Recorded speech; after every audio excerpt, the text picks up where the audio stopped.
Hello everyone, मैं आदिल आप सभी का हमारे यूट्यूब चैनल आदिल मैथ्स पर स्वागत करता हूं। जैसे कि आप लोगों ने थंबनेल देखा होगा, तो थंबनेल से आपको आइडिया हो गया होगा कि आज मैं आपसे बात करने वाला हूं एसएससी सीजीएल 2024 प्री और मेंस की स्ट्रेटजी की, यानी किस तरह से आप लोग पहली बार में सिलेक्शन ले पाएंगे या फिर आप एसएससी में इस बार 2024 में कोई भी जॉब ले सकते हैं। आखिर कैसे, उसके लिए आपकी क्या प्लानिंग रहेगी, क्या सिलेबस होता है, कौन सा सब्जेक्ट आपको कितना पढ़ना है, आपका जो वीक है उस पर आपको कितना काम करना। तो मैक्सिमम जो आपकी क्वेरी हैं, आज मैं कोशिश करूंगा कि वो सारी क्वेरी आपकी क्लियर हो जाए, यानी आपके मन में ऐसे डाउट ना रहे कि अगर हम सीजीएल की तैयारी कर रहे हैं तो के सब्जेक्ट मतलब हमारा सिलेबस क्या है, कि कौन सा टॉपिक आता है कौन सा नहीं आता। तो वो सारे जब आप एक बार क्लियर कर लोगे ना, तो आपको कोई भी प्रॉब्लम इसमें नहीं देखने को मिलेगी।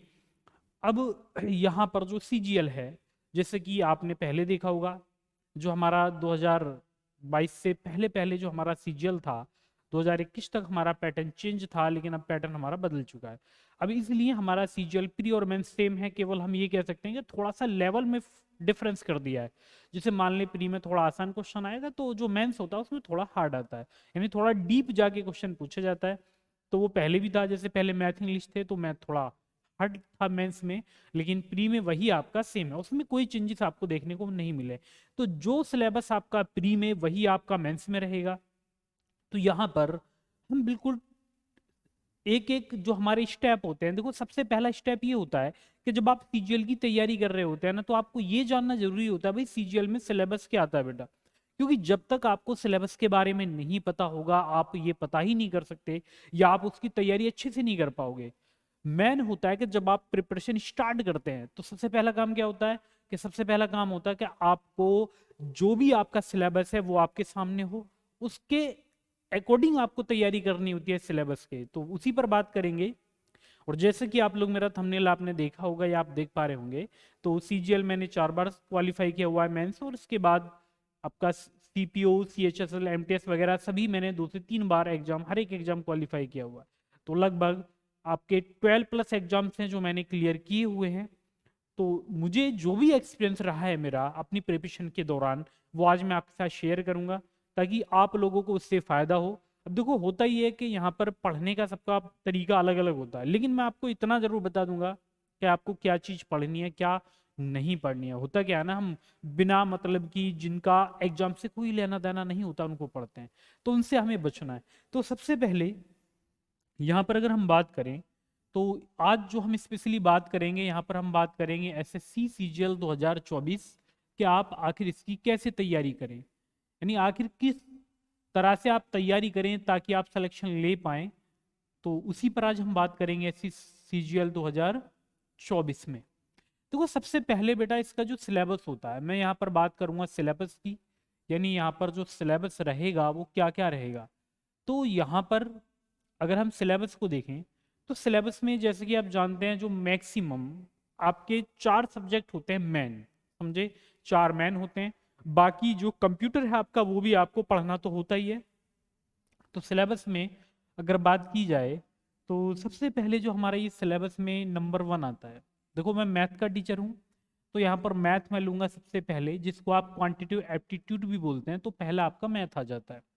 अब इस मैथ में भी आप कहेंगे सर इसमें हमारा अर्थमेटिक भी होता है, अंकगणित, और इसमें हमारा एडवांस मैथ भी होता है, जैसे ज्योमेट्री, अलजेब्रा, ट्रिगोनोमेट्री, ये सारे होते हैं।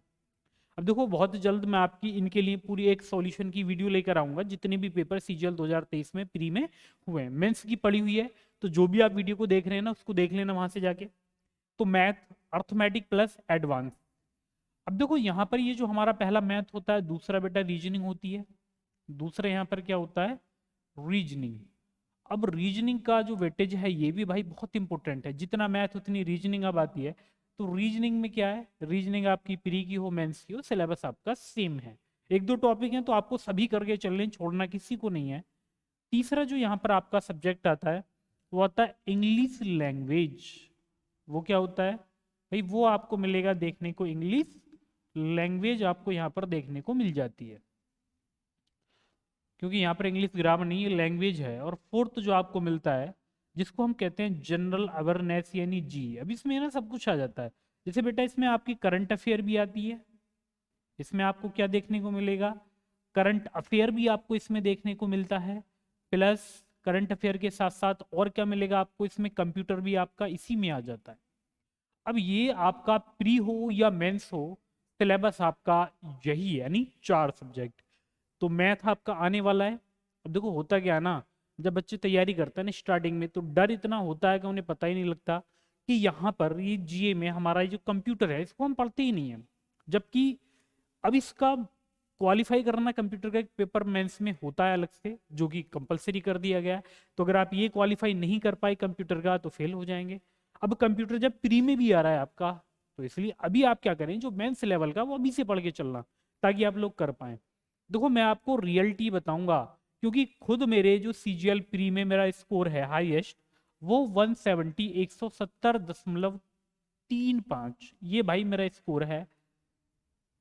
ये मेरा सीजीएल प्री का स्कोर था, समझे। तो मुझे पता है कि कौन सा सब्जेक्ट मैंने कैसे पढ़ा था, कहाँ से पढ़ा था। तो ये है कि जब आप इतने स्कोर कर पा रहे हैं ना प्री में, तो इसका मतलब आप बिल्कुल सेफ जोन में होते हैं। अब सेफ जोन में अगर आ रहे हैं तो उसके बाद फिर आगे आपको कैसे मेंटेन करना होगा ताकि आप फाइनल सिलेक्शन तक पहुंचे। अब देखो प्री में तो आप केवल क्वालिफाई कर दिया गया, पास हुए, आगे चले, लेकिन पहले क्या था, पहले नंबर ऐड होते थे। ठीक है, 2022 से पहले पहले नंबर ऐड होते थे, लेकिन अब इसको कर दिया क्वालिफाई। तो क्वालिफाई है, इसका मतलब ये नहीं कि आप इसको ठीक से ना पढ़ें, तो पढ़ना आपको ठीक से है। तो पहले हम सिलेबस की बात करेंगे। अब इस सिलेबस में भी जैसे आप थोड़ा डीप में जाओगे, या हमारा जो वेटेज होता है, इसके वेटेज की हम बात करते हैं। जैसे यहीं पर बेटा अगर इसकी वेटेज को आप देखोगे, जो इसका वेटेज आपको देखने को मिलेगा मैथ, तो मैथ जो हमारा ये आने वाला है ना, ये अगर हम मैथ की बात करें तो जो हमारा प्री होगा, प्री में कितने क्वेश्चन आने हैं, 50। इसके बाद फिर हमारा मेंस होगा, और मेंस हमारा कितने नंबर का होगा, तो यह एक क्वेश्चन हमारा कितने का, 3 नंबर का। तो ये 90 नंबर का यहाँ पर मैथ आएगा। तो ये 50 और 90, 9 5 14, टोटल 140, लेकिन कट ऑफ आपकी दूसरे पर बनेगी, तो इसलिए यानी जो 90 नंबर का होगा उस पर। तो आपको ना काम उस पर ज्यादा करना है। बाकी ये है भाई, मैथ ऐसा नहीं है कि यहाँ पर अलग अलग है, सेम है। ऐसी रीजनिंग, रीजनिंग का भी आपका यही रहेगा, यानी प्री में 50 नंबर की, मेंस में 90 की। तो इस यानी एसएससी ने 2022 से क्या कर दिया, मैथ रीजनिंग को कर दिया इक्वल। तो अब आपको क्या करना है कि आप इन दोनों को पढ़ोगे बराबर, समझे। बराबर पढ़ोगे तब आपका कुछ भला होगा। अब देखो इंग्लिश की बात आ जाए, इंग्लिश कर दी है ज्यादा। इंग्लिश में क्या किया इन्होंने, इंग्लिश में भाई ये जो इंग्लिश थी ना, प्री में तो ये 50 की ही आनी है, यानी प्री में कितने नंबर की आएगी, 50। लेकिन जब आप इसको मेंस में देखोगे, यही इंग्लिश आपको मेंस में मिलेगी, वो कितने की, 135। जी कितने नंबर की, 135 नंबर की। मैं वो बता रहा हूँ जिनके नंबर आपके ऐड होने हैं, ठीक है, 135 ही आ जाएंगे। अब जैसे जीएस की बात करें, तो जीएस पहले तो बेटा आपका प्री होगा, प्री में आपको ये 50 नंबर की मिलेगी। और यहाँ पर अगर मेंस की बात की जाएगी, तो मेंस में क्या देखने को मिलता है आपको, मेंस में ये 75 नंबर की होगी। कितने की, 75 की होगी। तो ये आपका एक मोटा मोटा मैं यहाँ पर आपको बता के चल रहा हूँ। इसके बाद ये आपकी करंट अफेयर आ जाती है, सॉरी करंट अफेयर तो खैर आनी आनी है। एक आपका ये कंप्यूटर का पेपर होता है, और कंप्यूटर में आपको पता है कि आपको यहाँ पर जो लेकर आने हैं, समझे, 20 क्वेश्चन आपके आते हैं यहाँ पर कंप्यूटर में। कितने क्वेश्चन आते हैं, 20 क्वेश्चन आएंगे। ये क्वालिफाई होता है, लेकिन क्वालिफाई के बाद ये भी है कि इसकी भी कट ऑफ निकलती है, इसके आधार पे आपको लिया जाता है। तो यहाँ पर ये 20 क्वेश्चन, एक क्वेश्चन 3 नंबर का होता है मेंस में, तो 20 30 60 हो जाएगा ये, ठीक है। तो ये अभी हमारा हो गया, जो हमारा यहाँ पर कौन पेपर में कितना आने वाला है वो आपको देखना है। तो अगर देखो फाइनली मैं आपसे ये कहूँ बेटा यहाँ पर मैथ कितने नंबर का बन रहा है, तो आप कहोगे सर अगर मैथ की देखी जाए ना टोटल, जैसे हमारा मैथ, तो मैथ कितने नंबर का बना यहाँ पर, तो मैथ आपका बन रहा है यहाँ पर 9 5 14, 140 नंबर का। इसी तरह आपकी जो यहाँ पर रीजनिंग है वो कितने की बनेगी, रीजनिंग, रीजनिंग ये भी आपकी 140 नंबर की बनेगी। अच्छा यहाँ पर अगर आप इंग्लिश को देखें तो इंग्लिश कितनी बनेगी, यानी ओवरऑल, लेकिन कट ऑफ केवल आपकी मेंस पे बनेगी, फाइनल जो बनेगी, इस बात को याद रखना। अब देखो इंग्लिश 50 और ये बनेगी आपका 85, 185। इसके बाद आपकी जीएस आ जाती है, ये जीए जनरल अवेयरनेस हम इसे बोलते हैं। तो ये आपकी होगी 7 5 12, 125 नंबर की, ठीक है, ये आपका होता है। अब इसके बाद कंप्यूटर आपका 60 नंबर का, बाकी टाइपिंग वगैरह वो अलग रहती है, उसको आप हटा दें। चाहे तो यहाँ पर हम इसको लिख देते हैं कि आपका ये कंप्यूटर है, लेकिन ये प्री में भी आता है, इसलिए आपको ये दोनों जगह पढ़ना है। तो आप पहले इसको अच्छे से पढ़ के चलें। और ये कितने का, 60 का, तो ये आपका बनता है। अब जैसे ये मैंने आपको ओवरऑल बता दिया। अब ओवरऑल में अभी मैंने आपको ये बताया कि प्री में कौन कितने नंबर का आने वाला, मेंस में कितने का आएगा। अब इसको पढ़ना कैसे, पहले तो उस पर बात करेंगे हम, क्योंकि ये तो आप वैसे भी जो आपका सिलेबस वगैरह आता है वहां से आप लोग पता कर लोगे, लेकिन फिर भी एक बार ये है कि मैं आपको ये बता दूं कि आपका जो इनका वेटेज है वो किस तरह से रहेगा। तो सबसे ज़्यादा इंग्लिश का है। अब देखो यहाँ पर एक तो ये होता है कि बेटा आप तैयारी कर रहे हैं, मान लीजिए आप किसी टीचर से पढ़ रहे हैं, आपने अभी पढ़ना स्टार्ट किया, या सपोज दैट मुझसे आपने मैथ पढ़ना स्टार्ट किया, तो यहाँ पर जो हमारे सब्जेक्ट हैं उसी के अकॉर्डिंग मैं आपको बताऊंगा कि आपको कितना क्या पढ़ना होगा। तो सबसे पहला जो हमारा सब्जेक्ट मैथ आता है। अब यहाँ पर याद रखना, ये जो मैथ है हमारा, मैथ, इसमें भी आपके दो मैथ आ जाते हैं। मैथ में कौन कौन से आपके दो मैथ बने, एक तो आपका अर्थमेटिक बनता है और एक आपका एडवांस मैथ बनता है। एक क्या बनेगा आपका, एडवांस। पहले मैं सब्जेक्ट ही लिख लेता हूँ। मैथ के बाद आपकी रीजनिंग आ जाती है, रीजनिंग इकलौती है, इसमें ज़्यादा आप कुछ नहीं कर सकते, रीजनिंग, समझे। इसके बाद रीजनिंग के बाद जो आपका यहाँ पर आता है, रीजनिंग के बाद आपकी इंग्लिश आ जाएगी, और इंग्लिश के बाद बेटा आपकी जो निकल कर आएगा यहाँ पर क्या आएगी, जीएस या जीए आ जाएगा, समझे। ये बनते हैं। अब थोड़ा इनको हम अगर डिटेल में समझें, जैसे मैथ होता है भाई, एक तो ये है कि आप लोग बिगिनर हैं, यानी आपने क्या किया बेटा, बिल्कुल अभी शुरुआत की है। जब आप अभी शुरुआत कर रहे हैं तो फिर आपको होगी दिक्कत। दिक्कत ये होती है कि स्टार्टिंग में जब आप शुरू करते हैं तो बर्डन बहुत ज़्यादा होता है, सब्जेक्ट आपके बहुत सारे हो जाएंगे, तो इनको कैसे हैंडल करना है। जैसे मैथ है तो आपको ना शुरुआत से दोनों मैथों को पढ़ना है। जैसे मान लो मैं कहता हूँ भाई आप ना डेली, आप डेली क्या करें, आप 10 घंटे पढ़िए। यानी आपको डेली कितने घंटे स्टडी करनी है, 10 घंटे। भाई 10 तो करनी पड़ेगी सीजीएल के लिए, ठीक है। 8 से 10 के बीच में आपको स्टडी करनी है। अगर आप जैसे क्लासेस लेते हैं ऑनलाइन तो विद आप कर सकते हैं 10 से 12 घंटे हो जाएं क्लास को ऐड करके, वरना अगर सेल्फ स्टडी कर रहे हैं तो आपको 10 घंटे करनी है। अब जैसे यहाँ पर ये अर्थमेटिक है, अब मान लीजिए आपके सब एवरेज हैं टॉपिक, यानी कोई भी सब्जेक्ट आपका ऐसा नहीं है एकदम जिसमें आपने महारत हासिल की हो। अब यहाँ पर जो मेरी वीडियो को देख रहे होंगे मैं उनसे यही बोलना चाहूंगा, भाई जो भी आप अगर वीडियो पर आए हैं तो इसका मतलब आपको जानकारी नहीं है, आप जानकारी चाहते हैं तभी तो आए हैं। तो यहाँ पर आपको क्या करना है कि 10 घंटे का आपको अपना शेड्यूल बनाना है। अब 10 घंटे में जैसे मैथ है, मैंने बोला भाई मैथ पढ़िए आप, मैथ को आप बेटा 3 घंटे दोगे डेली। कितने घंटे दोगे, 3 घंटे। अच्छा मैं कहता हूँ भैया रीजनिंग, तो बेटा रीजनिंग को कितना दोगे, 1.5 घंटा दोगे, डेली दोगे, समझे। डेली इसको आपको 1.5 घंटा देना है। अब जैसे बात करते हैं हम इंग्लिश, अब इंग्लिश में आपको क्या करना है, अब इंग्लिश में भी जब सब चीजें एवरेज चल रही हैं, अब इंग्लिश का वेटेज ज्यादा, अब यहाँ पर कितने 4.5 घंटे हमारे हो चुके हैं। इंग्लिश को आप देंगे बेटा 3 घंटे। कितने घंटे देंगे, 3। अब जीके को आप कितना देंगे, 2.5, यानी 2.5, इतने घंटे आप इसको देंगे। तो ये हो गया हमारा पहला टाइम मैनेजमेंट। अब ये डिपेंड करता है कि आप लोग इसको कैसे मैनेज कर पाते हैं, कि आप लोग मॉर्निंग में पढ़ते हैं या फिर आप इवनिंग में पढ़ते हैं, वो आपको देखना पड़ेगा आप इसको कब पढ़ पा रहे हैं, ठीक है। बात ये कि 24 घंटे में से ये 10 घंटे आपको इस तरह से स्टडी करनी है। और जो मेरा खुद का अनुभव है, मैं ये कहूँगा भाई ये आपकी सेल्फ स्टडी के लिए, अगर जो आप जिस भी टीचर से पढ़ रहे हैं ना वो टाइम अपना अलग रखें क्लासेस का, लेकिन यहाँ पर ये टाइम आपको इतना देना है। अगर इतना नहीं दे सकते थोड़ा सा टाइम कम कर लेना, 8 घंटे देना, तो 8 घंटे खुद से आपको पढ़ना है। 8 घंटे पढ़ोगे भाई कम से कम, यानी टीचर को छोड़कर। जैसे यहाँ पर ये आपका मैथ चल रहा है, मैथ में हमने 3 घंटे, तो टाइम बिल्कुल इक्वल रखना भाई। 1.5 घंटा आप अर्थमेटिक पढ़ेंगे और 1.5 घंटा ये पढ़ेंगे। अब जैसे आप बिगिनर हो, फ्रेशर हो, आपने अभी सीजीएल की तैयारी स्टार्ट की है, आप करने की सोच रहे हैं, तो आप क्या करें, तो आप सीधे सीधे करिए कि सर अर्थमेटिक का आप कोई भी टॉपिक स्टार्ट करिए। जैसे मान लें आप परसेंटेज पढ़ रहे हैं, परसेंटेज पढ़ रहे हैं, तो पहले आप इस चैप्टर को पूरा पढ़ें परसेंटेज को, क्योंकि अभी आप सीख रहे हैं। ये बिगिनर के लिए मैं बता रहा हूँ, सीख रहे हैं आप लोग इस तरह से, यानी 1.5 घंटा डेली। आपको क्या करना है, पहले कंसेप्ट बिल्ड, यानी आपको कंसेप्ट क्लियरिटी लेकर आनी है। वो किससे आएगी, सीखने से। तो पहले आप इन चीजों को सीखोगे, जब सीख जाओगे फिर क्या करना है वो बताऊंगा। तो यहाँ पर कंसेप्ट बिल्ड होगा। यही काम आप एडवांस मैथ में करेंगे, डेली करेंगे 1.5 घंटा एडवांस मैथ में। अब जैसे एडवांस मैथ में आपने पहला चैप्टर या तो अलजेब्रा उठाएंगे आप लोग, ठीक है, या आप लेंगे ज्योमेट्री, क्योंकि जहां तक मुझे पता है ना यही स्टार्ट किए जाते हैं।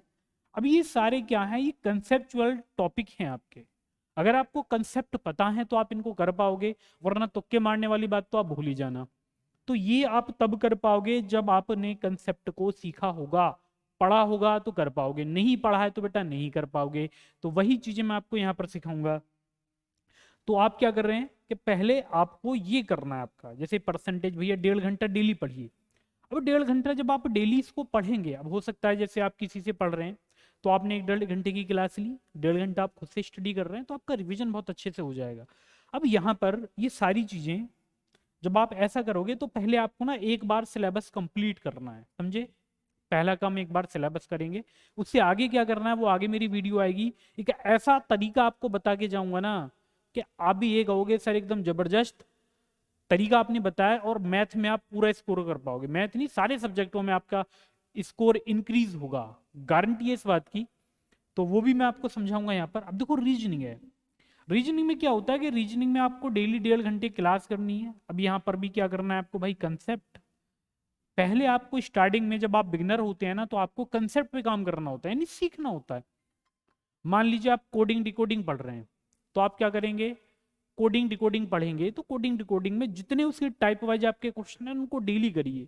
मान लीजिए आपने भाई कोडिंग डिकोडिंग कर लिया, कंसेप्ट आपके हो गए, अब क्या करें, तो आप करेंगे सर अब ना इनकी प्रैक्टिस कर लो। ऐसे आप मैथ में करिए, भैया पहले आपने परसेंटेज को पढ़ा, फिर इस पर जितने क्वेश्चन आए हुए हैं आपके प्रीवियस ईयर PYQ उनको लगा डालिए, समझे। पहले कंसेप्ट, उसके बाद जितने एसएससी में क्वेश्चन पूछे गए सारे लगा देना। ऐसे ही आप क्या करें, मान लीजिए आपने अलजेब्रा को सीख लिया, आप अलजेब्रा सीख गए, अब बात आती है प्रैक्टिस। तो बेटा प्रैक्टिस के लिए आप लोग क्या करोगे, प्रैक्टिस के लिए सबसे बेटर ये होगा कि आप पुराने क्वेश्चन से लगाओगे, वो मिल जाएंगे मार्केट में, बहुत बुक आपको दे रखे हैं। ऐसी रीजनिंग में करना है। अब हम इंग्लिश पर आ जाएं। अब देखो इंग्लिश में बहुत सारी चीजें होती हैं जो आपको अलग अलग सेक्शन में बांटनी होती हैं। जैसे इंग्लिश में हमारा वोकैब होता है, भाई हमारा वोकैब सेक्शन हो जाएगा इंग्लिश में। इसके बाद हमारा ग्रामर सेक्शन होगा, ग्रामर। और इसके बाद हमारा कॉम्प्रिहेंशन सेक्शन होता है, यानी कॉम्प्रिहेंशन जो पैसेज वगैरह आते हैं इसमें आ जाते हैं।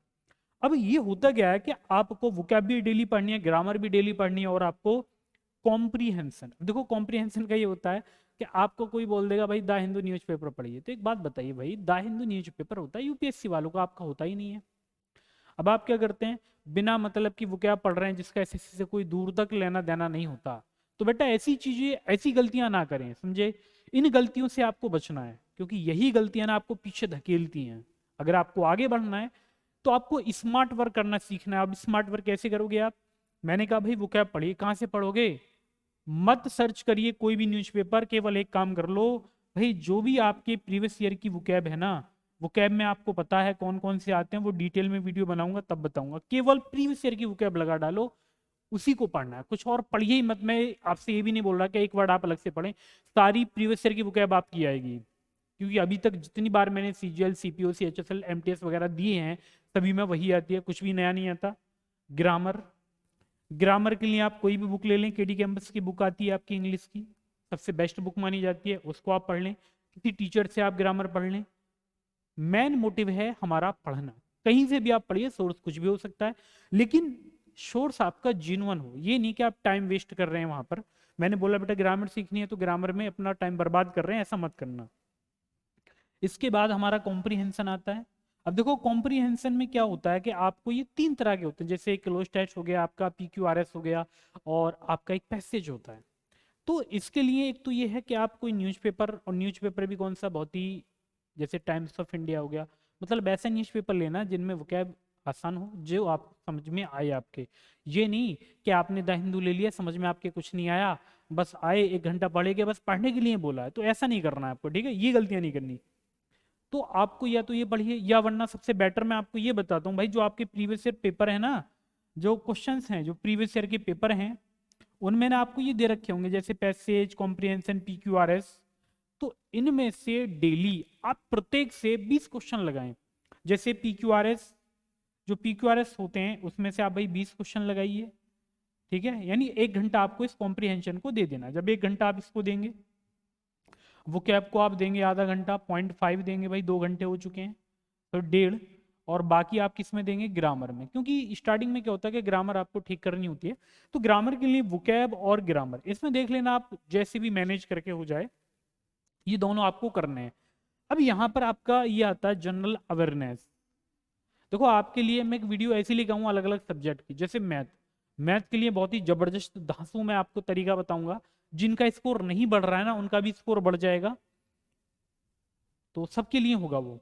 अब जैसे जनरल अवेयरनेस, तो जीए इसको भाई 2.5 घंटा मैंने बताया, तो बेटा इसमें करंट अफेयर पढ़ना। और करंट अफेयर पहले मैं बता रहा हूँ कि कहीं पर भी करंट अफेयर के लिए ऐसा मत करना कि आप 1-1.5 घंटे की कोई वीडियो देखें, ये सबसे बड़ी बेवकूफ़ी होती है। आपको केवल पीडीएफ लेनी है, समझे, पीडीएफ या कोई मैगजीन लेंगे मंथली, और 1.5 घंटा इसको देना है, 0.5। अब यहाँ पर 2 घंटे आपके पास बचे, अब इस 2 घंटे में भी 2 पार्ट कर लेना। 2 पार्ट में एक तो भाई जैसे आपकी हिस्ट्री हो गई, ज्योग्राफी हो गई, पॉलिटी हो गई, इनको रख लेना, और इकोनॉमिक्स। एक में आप अपना साइंस रख लेना, इसके बाद स्टैटिक जीके रख लेना, कंप्यूटर रख लेना। तो इसको भी 1 घंटा देना है, इसको भी 1 घंटा देना है। अब देना कैसे है वो आपके ऊपर है, आप इसको रात को पढ़िए, दिन में पढ़िए, बस हमें क्या भाई पढ़ना है, समझे। मैंने कहा बेटा 10 घंटे पढ़ना है तो 10 घंटे पढ़ना है, अब वो आप कैसे पढ़ोगे वो आपको देखना है, समझे।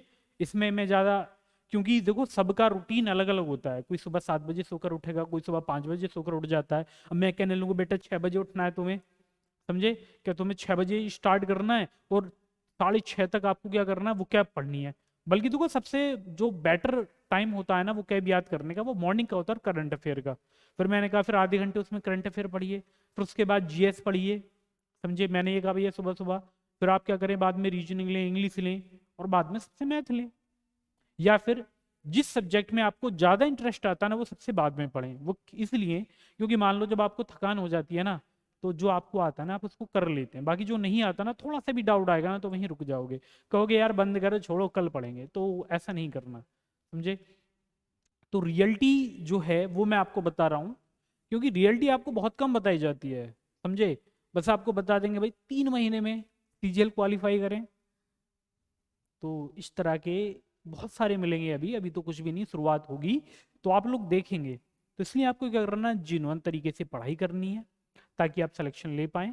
और बस यही मैं आपसे कहना चाहूँगा, बाकी बहुत जल्द मैं आपके लिए मैथ की वीडियो लेकर आऊँगा, और मैथ में आपको ये बताऊँगा भाई जिनका स्कोर नहीं भी बढ़ रहा है ना वो कैसे बढ़ेगा, और अब बड़े में से बड़े स्कोर कैसे कर पाएंगे, वो सारी चीज़ें मैं आपको बताऊँगा।